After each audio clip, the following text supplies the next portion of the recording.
بینەرانی ئازیزی NRT ئەم کاتتان باش. چاوپێکەوتنی ئەم هەفتەیەمان تایبەتە بە گفتوگۆکردن لەسەر خۆپیشاندانەکانی ئەم دوایی وڵاتی میسر و ئەو شۆڕشەی کەلابردنی حوسنی مبارەکی سەرۆکی پێشووی ئەو وڵاتی لێکەوتەوە. هاوکات ڕۆڵی سیستمی تاکحیزبی لە پەکخستن و دواخستنی پرۆسەی زیموکراسی لەو وڵاتەدا. بۆ گفتوگۆکردن لەسەر ئەم تەوەرەمان میوانداری بەڕێز مەلا یاسین ڕەئوف نوێنەری یەکێتی نیشتیمانی کوردستان لە قاهیرە کردووە. بەخێربەی کاگیاسین. زۆر سپاس بۆیەوە. دەکرێت لێەوە دەست پێ بکەین شۆڕشی میسر لە دەرەنجامی چی ڕوویدا؟ بەڵێ دیارە ئەوە پرسیارێکە بابەتێکی تەواوە خۆی و وەڵام زۆر هەڵەگرێ.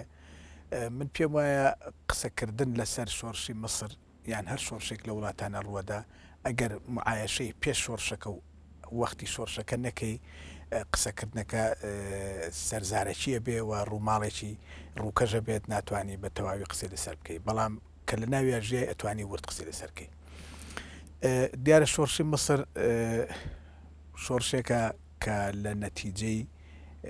چەندین ساڵ تاکبیرکردنەوە، چەندین ساڵ تاک حیزبی، چەندین ساڵ دەسەڵاتێکی بۆگەن، دەسەڵاتێکی گەندەڵ بەسەر وڵاتێکی هەژارەوە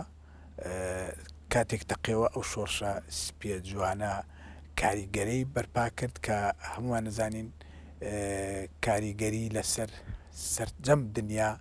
هەر لە وڵاتانی عەرەبیەوە بیگرێت تا هەموو وڵاتانی ئیسلامی تا هەموو دنیا بەجێهێشتووە، چ بە ئیجاب چ بە سەلب لە هەموو لایەکان کاریگەری بەجێهێشتووە. لە هەندێک شوێن ڕەنگە ئیجابی بێ خۆیان بە ئیجابی ببین وڵاتەکان، لە هەندێک شوێن ڕەنگە بە سەلبی ببین، بەڵام بێگومان کاریگەری بەجێهێشتووە. دیارە مەسریش شعبێکی عەریقی خاوەن شارستانیەتی زۆر گەورە و کۆنا و شعبێکن کە بەڕاستی خاوەنی سەبر و تەحەملێکی زۆرن و خاوەنی شارستانی و مەدەنیەتێکی زۆرن، لەبەرەوە کاتێک کە شۆڕشەکەت بەو شێوەیە ئەیکەن کە بینیمان و شۆڕشێکی سپی کە پێم وایە تاک و بێوێنەیە لە دنیا لە شێوازی شۆڕشەکەیە. بڵێ ئەو کاریگەریەی ئەو شۆڕشە لەسەر وڵاتی میسر بە تایبەتی گەر قسە نەکەین لەسەر وڵاتانی بڵێن دراوسێ و ناوچەکە داینا، بەڵێ چ کاریگەریەکی لەسەر وڵاتی میسردانا ئەم شۆڕشە؟ بێگومان تۆ بێ لە پێشە کەلیمەی شۆڕش معنا بکە. شۆڕش ئیستلاحەکەی کەلیمەکەی گۆڕینی هەموو بوارەکانی ژیانە لە شوێنێکا کە ڕووەدا. ئەگەر سێری هەموو شۆڕشەکان بکەین لە دنیا، لە شۆڕشی ئۆکتۆبەری ساڵی 1970 ببینەیە، پێشتر لە شۆڕشی فەرەنساوە ببینەیە، لە دوایە ئەوەی کە ئینقلاب بوو لە عێراق و دوای ناونرا شۆڕش لە ئەوکەی عەبدولکەریمیا ئەوکەی جەمال عەبدولناسر کە ئەویشەر شۆڕشێک بۆ ئەسکەرکردی هەمووی گۆڕینی هەموو بوارەکان و هەموو کایەکانی ژیانە لە وڵاتەیە، لە دیوێکەوە بۆ دیوێکی تر، لە بارێکەوە بۆ بارێکی تر. لە ئەمەش بە هەمان شێوە هەموو مەسەلەکان پێم وابێ لە مستەقبەلا نەک ئێستا فەورینە، لە مستەقبەلا پێویستە ئەگەر شۆڕش بێ هەموو کایەکانی ژیان، هەموو بوارەکان، هەموو چمکەکانی ژیانی خەڵکی مەسری و تاکی مەسری بگرێتەوانێ وەکو کۆمەڵ وەکو تاک. بەڕای تۆ ئەم شۆڕشە هیچ کاریگەریەکی سلبی لەسەر وڵاتی میسردانەوە؟ کاریگەری سلبی نە بێگومان، چونکە ئەگەر ئەوە حسابی بکەین ئەو شۆڕشەی مەسر زیاتری شۆڕشێکی ئابووری بوو، ینی شۆڕشی هەژارەکان بوو دژی گەندەڵی، ینی قۆناغی دووهەمی شۆڕشێکی سیاسی بوو دژی نظامەکە، چونکە مەسر خۆی لە خۆیان وڵاتێکی هەژارە، دەرامەد و وارداتی وەکو وڵاتانی خەلیجیا وەکو عێراقیا وەکو ئەم وڵاتانە نییە، ئەمەیەک دوو وڵاتێکی زراعی زۆر گەورەیە، لەبەرەوە وڵاتێکی هەژارە و هەتا خەڵقە دەوڵەمەندەکەشی زۆر کەمترین کەسێت، یعنی نیسبەتی دەوڵەمەند لە وڵاتەیە ئەو نیسبەتی کە فەسادی بەدەستەوە گرتبوو لە وڵاتەیە کەمترین نیسبەتی وڵاتەکەیە، بەڵام زۆرترین سەروەت و سامانی وڵاتەکەیان بەدەستەوە بوو. ئەمە وای کرد ئەو خەڵقە ڕاپەڕێ، ئەمە دەرەجەی دووهەم مەسەلەی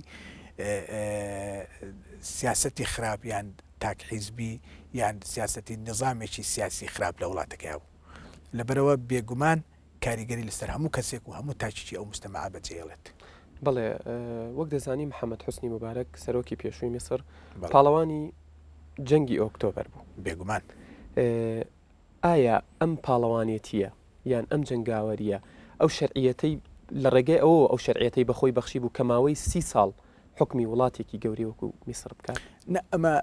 باگراونی تری زۆرە، ئەسبابی تری زۆرە، هەرتەنە هەوەکارەکە ئەوە نییە. دیارە ئەتوانین باسی ئەوە بکەین بەم شێوەیە کە حوسنی موبارەک پاڵەوانی شەڕی ئۆکتۆبەرە، ئەمە ئینکاری ناکرێت، بەڵام هەموو ئینسانی قابلی گۆڕانە. لە پاڵەوانەوە ڕەنگە بێ بە پیاوێکی گەندەڵ، لە پاڵەوانەوە ڕەنگە بێ بە پیاوێکی درڕندە، لە پاڵەوانەوە ڕەنگە بێ بە پیاوێکی دیکتاتۆر. خۆ ئەگەر تۆ حسابی ئەوە بکەی، هیتلەریش بە دیموکراسی و بە خەبات بە شێوەیەکی خەبات هاتە پێشوە دوای ئەو دیکتاتۆر دەرچوو. لەبەرەوە ئینسان قابلی گۆڕانە لە نتیجەی ژیانە بەتایبەت بەرەو پیرچوون بەرامبەر تەماع زیاد بوون، ئەمانە ئینسان ئەگۆڕێ. بەڵام ئەمە هەموو سەبەبەکە نییە بۆ ئەوەی شەرعیەت بەخۆی بەدا 30 ساڵ بمێنێتەوە، نەخێر. دیارە خۆ دەزانی ئەبێ بینەوە سەر تاریخی مەسر وڵاتێکی مەلەکی بووە کاتی خۆی، یعنی مەلیک حکمی وڵاتی گرتووە. دوایی کە شۆڕشی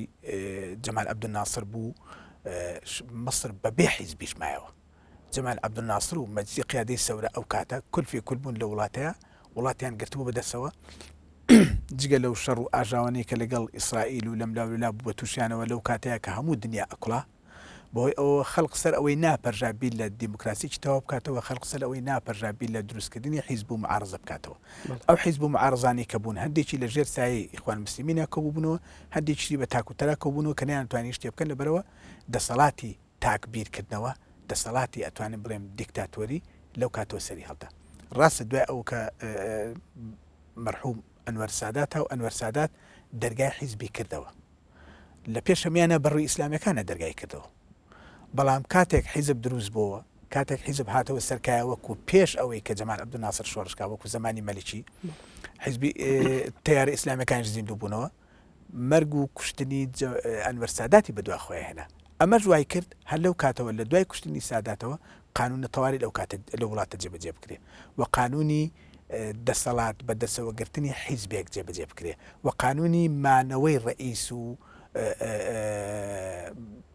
دیسانەوە دووبارەکردنەوە تێزکردنەوەی سەرۆکایەتێکی و قانونی نەبوونی نائب بۆی. ئەمانە هەمووی جێبەجێکرا، ئەمانە وای کرد کە شەرعیەتێک وەکو کراس بک بەبەری ئەو سیستمەیە کە هەیە لەسەر و هەمووی هەرمی سیستمەکەشەوە کە حوسنی موبارەکە کە ئەو چەندین ساڵە بمێنێتەوە. ئەمە هەمووی کۆمەڵێک ئەسبابە کە پێویستە دیراسە بکرێ بۆ وای کرد ئەم پیاوە بتوانێت 30 ساڵ بەخۆی و ئەو حیزبەوە کە ناوی حیزب وەتەنیە بۆ شێوێ بمێنێتەوە، چ قانونی تەواری وەکو باسمان کرد، چ محارەبەکردنی ئێرهاب وەکو باسمان کرد، چ تاکبیرکردنەوە، چ ئەو ئەقڵێتی کە لە هەموو شەرقی ئەوسەتا هەیە،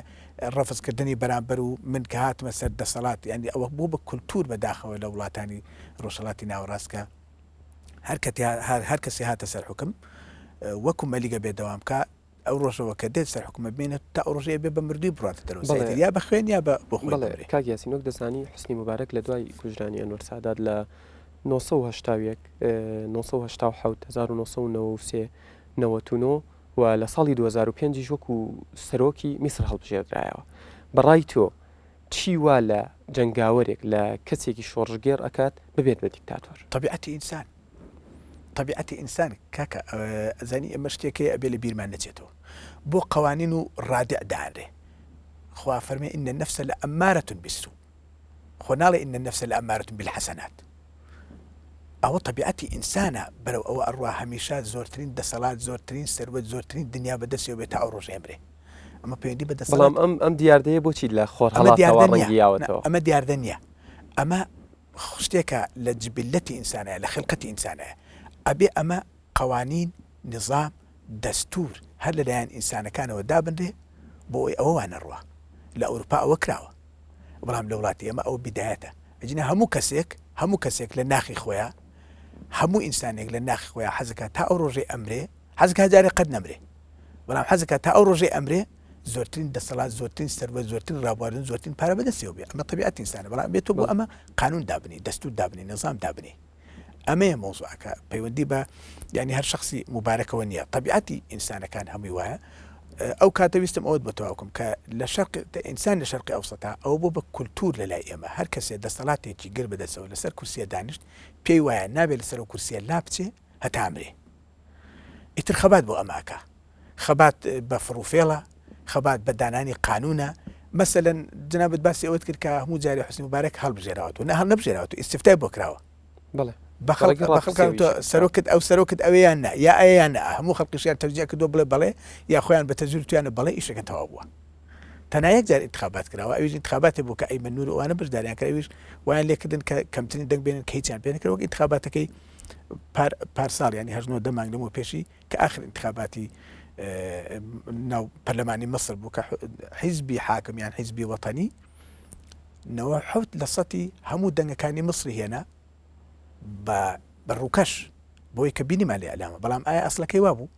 ئەی ئەو 90% مصری کە دەنگیدا بە حیزبی وەتەنی بۆ لە شۆڕشەکەی لەگەڵ حیزبی وەتەنی نەبوو. ئەنی ئەمە مەسەلەکە بەم شێوەیە. بڵێ وەکو خۆ دوتت ئەم حاڵەتە لە بڵین لە وڵاتانی ئەوروپی لە وڵاتانی بڵین وڵاتانی تری جیهان بەدەر لەوانی خۆرهەڵات بوونی نییە کەواتە لە خۆرهەڵاتی ناوەڕاستە وەکو خۆ دەزانی لە وڵاتانی تری عەرەبیش ئەمەر قەزافیش بە هەمان شێوە زۆر لە حوسنی مبارەک حکمی زیاتر کردو تا ئێستاش لەسەر دەسەڵاتە سەرۆکەکانی تری ئەو وڵاتانە وڵاتە عەرەبی عیلەتەکە لەکوێیە؟ وەک ئەرزم کردی عیلەتەکە لە بەرەو پێشنەچوونی دیموکراسیە لە وڵاتانەیە لە گەشە نەکردن یان لە دایک نەبوونی دیموکراسیە لە وڵاتانەیە. دیموکراسی بۆ ئەڵێن دەرمانی هەموو دەردەکانە. دیموکراسی ئەو لەمپەڕ و عەرقەلانە دائەنێ لە بەردەمی هەموو تەبیعەتێکی ئینسانیە کە ئەبێت تێبگا کە مادەم تۆ هەی خەڵقی تریشێ ئەوە یەک ئەبێ بەرامبەرەکەتت قبول بێ ئەبێت تێبگا کە شەر نییە هەتایە هەر تۆ لەسەر حکم بی ئەبێت تێبگا شەر نییە هەتایە تۆ ئەبێ لەسەر دەسەڵات بی دەسەڵات بەدەست تۆ بێت دوای تۆ خەڵقی تریانە کە خراپبی ئەبێ لابچی خەڵقی تر بێ. ئەمە پەیوەندی بە تەبیعەتی ئینسانەکانی ئەم منتیقەوە هەیە کە جەنابەت ناوتێنە دیارە ئەوەش باگراونی ئاینی وای تەسیر کردووە دیارە ئەوەش نەبوونی سەقافەت و کولتور و نەخوێنەواری وای تەسیر کردووە ئەوەش شۆڕبوونەوەی سەقافەتی فتکردنی بەرامبەر یا ڕستڕینەوەی بەرامبەر لە ناو هەموو تاچێکە حتا لە ناو باوکو برا لەگەڵ باوکو برایە لەگەڵ دایک و خوشکە لەگەڵ لە ماڵە لە خێزانە تەسیر کردو ئەمانە هەمووی تەسیری کردووە کۆمەڵێک تەکەدوزاز دروست بووە کە گەیانێتە ئەو قۆناغی کە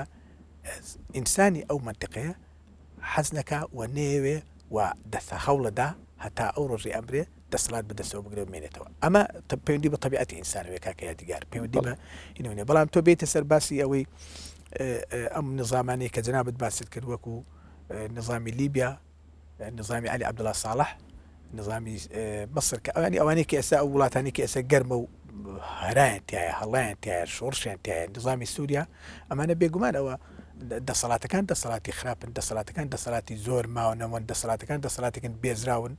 لەبەرەوە خەڵق قبوڵی نیە و بەرامبەریان وەستێ وەکو خۆ دەزانی بڵین ئەم ساڵی شۆڕش و ڕاپەڕینە لە وڵاتانی عەرەبی بۆچی لەم تەوقیتەیە بۆچی هێندە دواکەوتووە لە کاتێکە لە نەوەتەکانی سەدەی پێشوە بە هەمان شێوە دیکتاتۆریەت بوونی هەبوو زوڵم و جەور و ستەم بوونی هەبووە بۆچی هاوڵاتیانی ئەو وڵاتە درکیان بەمە نەکردووە؟ ئایا ئەمە ئەوە گەێنێک کە لە ئێستادا وڵاتانی زلهێزی جیهان پشتی ئەم جۆرە شۆڕشانە ئەگرن بۆیە شۆڕشەکان بڵین سەرکەوتن بەدەسێنێ و نەجاحت بەدەسێنێ یاخود پەیوەندی بە چیەوە هەیە؟ من پێم وایە ئەبێ ئەمە وەکو ئەو خواردانە حسابی بۆ بکرێت کە ئەکوڵێنرێ شیر 4 دقە لەسەر ئاگر داینی هەڵەچێ سەری قابلەمەکە فڕێدا و هەڵەچێ بەم لاولایە بەڵام ڕەنگە گۆشتی حیوانێکی پیر بە سعاتێک بکڵێت و بگاتە ئەوەی هەڵبچێ. طبیعەتی ئینسانەکان لە منتیقەکەیە فەرقی هەیە. ئەمە لایەکی تر یەکێک لە عاملە مساعدەکانی کە جەنابەت باست کرد بۆ هەڵسانی شۆڕشەکانی ئەمە شۆڕش لە هەموو زمانێکە هەر زمانە و بە پێی بار و زروف و طبیعەتی ئەو وڵاتە هەڵەقڵێ دروستە بێ. مەسەر شۆڕش لە زمانی لینینە بە ئایدۆلۆجێتی مارکسی کە لینین وەکو ئاڵایە گرتی بەدەستەوە و هەڵی کرد و بە ئایدۆلۆجێتی مارکسی دژایەتیکردنی سەرمایه‌داری دژایەتیکردنی شای سزاری دروست بوو. شۆڕشی ئیسلامی ئەگەلەوە پێش باس بکەی ئاڵای یەکتاپەرستی خوای گەر بەدەستەوە و هەڵکرا و ئەو شۆڕشەی بەرپا کرد کە 1400 ساڵ لەمە پێشکە بەرپاکرا کە جەنابەت بینیت. شۆڕشەکەی جەمال عەبدولناسر بەو شێوە بوو کە دژایەتیکردنی ئینگلیز و ئیمپریالی و بەکرێگیراوانی ئینگلیز و ئیمپریالی بوو. وانە شۆڕشی ئەم جارە شۆڕشی فەیسبوک و تویتەر و ئینتەرنێت بوو. یعنی خەڵکەکە نەچەک پێ بوو نەیتوانی بە ئاسانی کۆ بێتەوە هەموو ئەو حیزبانش کە لەسەر ساحەکەبوون من ئەتوانم نظامی نمونەی مەسر بۆ بێنمەوە هەموو ئەو حیزبانش کە لەسەر ساحەکەبوون لە مەسرا چونکە هەموو سەرکردایەتەکانیان زۆر دەمێ بوو مابەوە هەمویان زۆربیان یا تێوەگلابوون لەگەڵ دەستگا باڵا دەسەکانی حکوومەتی مەوجودەکەی ئەو کاتەیە یان ئەوەندە مابوونەوە لە دەسەڵاتی حیزبی خۆیان سەکردایەتی حیزبی خۆیان بەرچاوی خەڵکی خۆشیان بێزرابوون کەواتە گەنج یا خەڵکی وڵاتەکە لە دەسەڵاتەکە بێزرا بوو بێتاقەت بوو لە حیزبەکانیش بێزرا بوو بێتاقەت بوو چی کرد پەنای بردە بەرشتێکی تر کە ئەتوانێت خۆی بکە بە هەموو کون و کەلبەرێکی ماڵانە و لەگەڵ هەموو کەسێکا قسە بکە ئەوش لە ڕێی ئینتەرنێت و ئەوەی پێڵەن تەواصل ئیجتیماعی کامەیەکێک لە پێشکەوتووترین سیستەمەکانی ئەو دنیای کە ئێمەیان ئەمڕۆ هاتووتە جێ ئەوەش بوو بەهۆی یا بوو بە هەوێنی کۆکردنەوەی خەڵکەکە بوو بە هەوێنی دەستپێکردنی شۆڕشەکە و ئەوەی بەرپاکرد کە بینیمان گەربینە سەر باسی سیستمی تاک حیزبی یان حزب الواحد لە میسر ماوەی 30 ساڵ سیستمی تاک حیزبی پرۆسەی دیموکراسی نەک دواخست بەڵکو پەکیشی خست ئایا چی دەکرێت لەم قۆناغەیە بۆ سڕینەوەی ئاسەواری بڵین ئەو جۆرە سیستمە کە پێشتر پەیڕەو کراوە و ئەو جۆرە سیستمە چ گورزێکی لە هەموو بڵین لە هەموو کایەکانی سیاسی وڵاتی میسرداوە بەڵێ هەر مجرد بە لە ناوچوونی هەر مجرد ئەو ڕۆژێ بینایی حیزبی وەتانی سووتێنرا سیستمی تاک حیزبی لە وڵاتەتەوە بوو چکە هەموو شتێک لە دنیا کە گەندەڵەکەی خراپەکەی گەیشتە قۆناغی کە تەقێەوە ئیتر ئەوە نامێنێ ئەبێ بە وەکوۆیە فولێکرد بێ بە یەکجاری تەواو بێ ئەو ڕۆژەی کە بینایەکەیان سووتێرە ئەو ڕۆژە ئەتوانی بڵێ بە یەکجاری بۆ یەکجاری سیستمی تاک حیزبی لە وڵاتەیە لە ناوچوو و من حەزەکەم ئیشارەت بۆ بدەم بەرنامەکەت جوانە بێت و ڕەنگاو ئەبێت کە ئەگەر تەوەرە سەرچەکەی ئەوە بێ سیستمی هۆکاری ڕوخان و نەمانی سیستمی تاک حیزبیە هۆکاری دروستبوونی شۆڕش سیستمی تاک حیزبیە ئەمێ لە وڵات هەر وڵاتێک بەو شێوەیە سیستمی تاک حیزبی تیا بوو یعنی سیستمی یەک بیرکردنەوە یعنی سیستمی یەک دەنگ یعنی من هەر خۆم و فکرەکەی خۆم و عقلەکەی خۆم دەنگمان لێوە دێ بیرەکەینەوە تۆسڕینەوە کە من بە تەنیا خۆم ژیام یعنی وەکوای لە سجنێکی ئینفرادیە لە ژوورێکی ئینفرادیە بۆ خۆ بە تەنیا بژین کە من بە تەنیا خۆم بەس ڕۆڵێکی نێگەتیڤ و سلبیە سیستمی تاک حیزبی هەموو بیرکردنەوەیەکی تەنیا چ حیزبی چ ئاینی چ تربەوی لە ناوماڵە لە هەموو شوێنێکە هەموو بیرکردنەوەیەکی تەنیا کە من تەنیا خۆم بیرکەمەوە خۆم قرار بدەم کەس شەریک نەکەم بێگومان مستقبلی لە مستقبلی حیزبی وەتانی مصری یان ئەو کە حیزب زین العابدین یان حیزبی باسی ئێستەی سوودی باشتر نابێ طبيعة الإنسان إنا جعلناكم شعوبا وقبائل لتعارفوا كومالك نوعين كومالك شعبين كومالك قبيلين يكسنين هر كاتك من ويستم تنيا خوم بم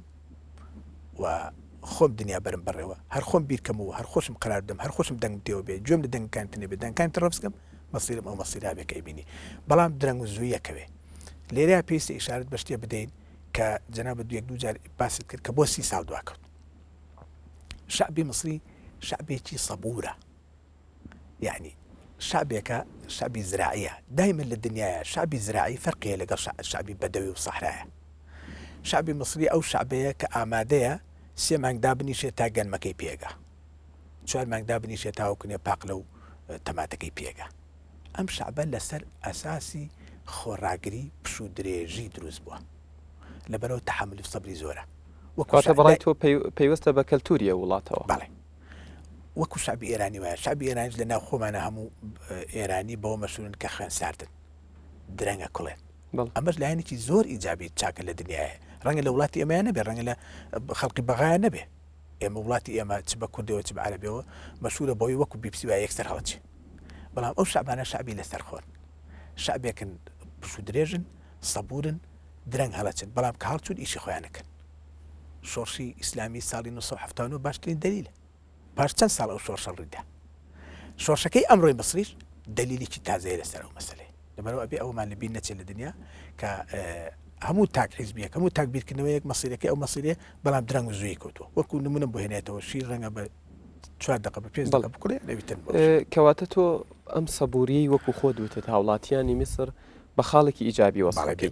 بەڵام ئەو سەبووریەوە واتە بێدەنگی هاوڵاتیانی ئەو وڵاتە کەوای کردووە هەیمەنەی تاک حیزبی هەیمەنەی یەک دەسەڵات هەیمەنەی یەک گوتار باڵ بکێشێت بەسەر سەررجەمدام و دەستگاکانی وڵاتەدا و هاوکات هەموو دەنگێکی دژ بە و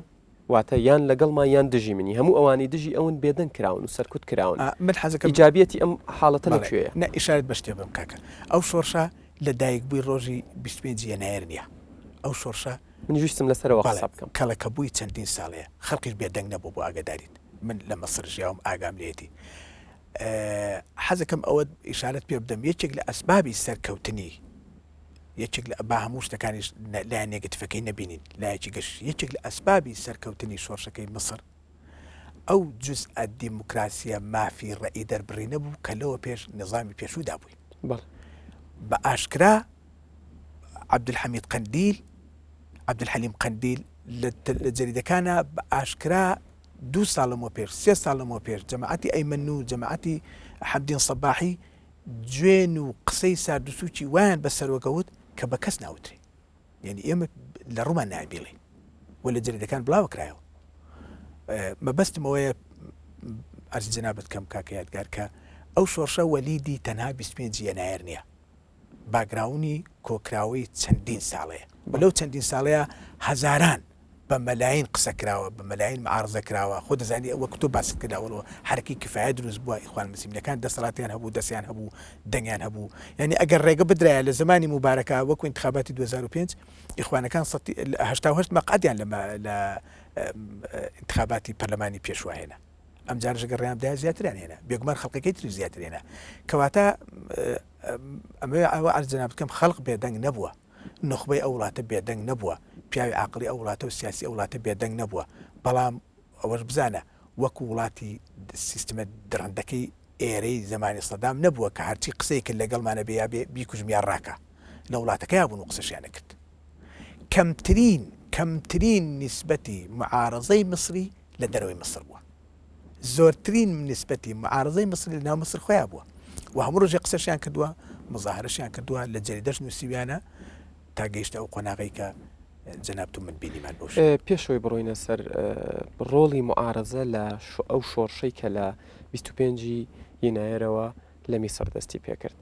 بە پێی ئەوەی تۆ ماوەی 2 ساڵە لە وڵاتی میسر وەکو نوێنەری یەکێتی نیشتیمانی کوردستان دەست بەکار بووی تا چەند تاک حیزبی وەتانی ئەوەی کە لەلایەن مبارەکەەوە سەرۆکایەتی دەکرا چوو بووە ناو دام و دەستگاکانەوە دەستوەردانی هەبوو لە دام و دەستگاکان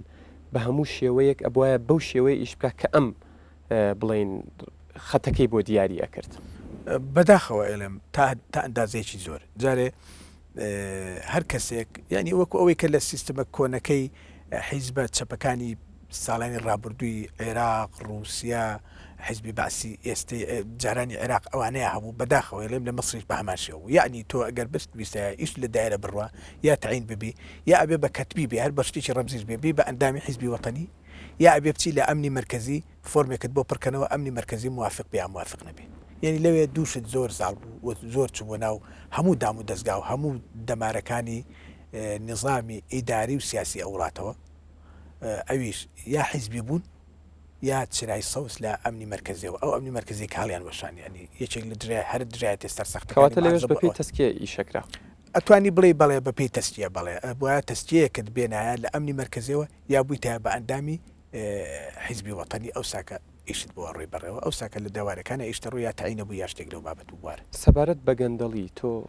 ڕاتچیێت ئەو گەندەڵی لە میسر بوونی هەبووە ئەو فەسادی ئیداریە ئەو فەسادی ئیجتیماعیە کە لە وڵاتی میسر بڵاو بۆتەوە ڕۆڵی دەسەڵاتەکەی حوسنی مبارەک لەکوێدا دەوەستێت بەڵێ من لە ئەوەوە بۆم باس کردی کە بە دەرەجە یەکەم شۆڕشەکە شۆڕشی هەژاران بوو دژی گەندەڵی لەوێ وەکو خۆیانەوە یانود وەسە لێ ڕووکەپ ینی گەیشت بۆ بینەقاقای هەموو مستەماعی مصری من لەسەر ئەو بوارە کتێبێکم کۆ کردوێتەوە هەموو ئەو گەندەڵیانەی کە لە دوای شۆڕشی 25 یەنایەر ڕوویدا کۆم کردوێتەوە ئیشاڵی کەم بە کتێبێک و تەبعەکەم کاکە یادیگار بۆی بزانی یعنی هیچ کەسێک نەمابوو لە دام و دەستگای سەرەوەی و دەوڵەت ساحەبی هەزاران سەروەت و سامانی بێشمار نەبێ و ئێستا یەک هەمووی بانگەکرێ بۆ بەردەمی دادگا و تحقیقی لەکرێ ئەمەیە کە توانم کردێک کە پێت بڵێم کە شۆڕشەکەی مەسر شۆڕشێکی بێوێنەیە فەریدە نەوعی نییە لە دنیا نە شۆڕشی فەڕەنسا نە شۆڕشی ئۆکتۆبەر نە شۆڕشەکەی پێشووی ئیسلام نە شۆڕشەکانی تری کە لەم منتقەیە هەمووی ڕوویداوە هیچیان وەکو ئەو شۆڕشە نین کە لە مەسر ڕوویداوە شۆڕشێکی پاک و بێگرت شۆڕشێکی بێخوێن دواییش هەموو کەسێک بە قانون بانگەکرێتە بەردەمی دادگا یعنی لە سەرۆکەوە بیگرا سەرۆکی پێشوو مەبەستم هەتا هەموو ئەندام پەرلەمانەکان هەتا هەموو وەزیر و حکوومەتەکان هەتا ئەوەی کە سێ دەورە پێشتریش وەزیر بووە کەس پێی ناڵێت پشتی چاوت برۆیە کەس پێی ناڵێت چیەکەی چی ناکەی ئللا لە کاتێکانە بێ داوای ڕسمی لەسەر بێ طبعا هەزاران ڕقم تەلەفۆن و دام و دەستگاشیان دانا دوای شۆڕش بۆ ئەوەی خەڵق بێت داوای خۆی تەزیرکە لەسەر خەڵقە گەندەڵەکان ئەم داوایانە هەمووی وەرەگیری ئەچێتە بەردەمی ئیدعای عام نیابەی عامی پێڵێن لەوێ نیابەی عام تحقیق لە دیعاکانەکات داواکانەکات بەلای ڕاستیاچوو بە پۆلیس بە ڕسمی و بە شێوەیەکی هادی و بە قانونیانە بانگ یەکەنە محکەمە تحقیقی لەگەڵەکرێ شتێکی لەسەر بوو 4 ڕۆژ لەسەر زیمێ تحقیق مێنێتەوەی لەسەرینە بۆ ڕاتەوە ماڵەوە بەڵێ کاک یاسین بەڕای تۆ دێمەوە سەر ئەو سیستمی تاک حزبی کە لە وڵاتی میسر پەیڕەوەکرا چەند ڕۆڵی هەبووە لە خراپی یا لە بێدادی لە دابشکردنی سامانەکان و دروستکردنی حاڵەتی هەژاری ناوبڕێک وەرەگرین و دوایەوە وەڵامەکە وەرەگرن بینەرانی عزیز دوایم ناوبڕە دێنەوە لاتان